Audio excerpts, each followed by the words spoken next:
Ce qui a changé, c'est que je n'ai plus à utiliser d'herbicides. J'ai mis en place l'implantation d'une plante de couverture qu'on appelle le petit mouron.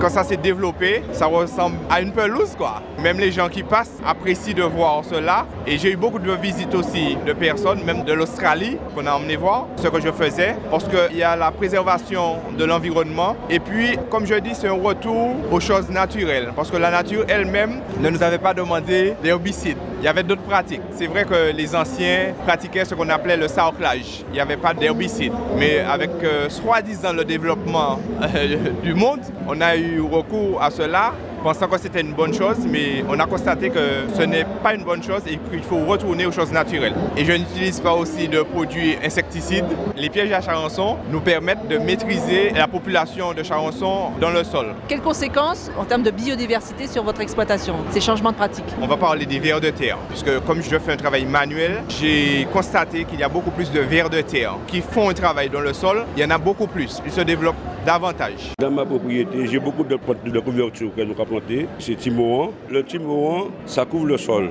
Mais ça demande beaucoup. Parce que le timoran, on le met, ça peut rester, on le plante aujourd'hui, ça peut rester 2 mois, 3 mois avant de partir. Et quand c'est parti, tout le sol est couvert de timoran. À ce moment-là, il n'y a plus d'herbe. Et il ne va pas passer des herbes encore. Donc nous avons un grand avantage. Le sol là, tout couvert de timoran. Et même s'il y a la sécheresse, le sol là toujours rester humide. Aussi, il y a des pièges de charançon qu'on met, ça protège la racine des bananes. Vous n'êtes pas obligé de mettre insecticides? Nous n'avons pas besoin de mettre des produits encore. Des maticides là, nous n'avons pas besoin de mettre non plus encore. Parce que la chair là, nous mettons tel en repos. Bon, tel a arrêté pendant une année. À ce moment-là, le parasite a disparu. En mettant moins de produits dans la banane, ça a apporté beaucoup.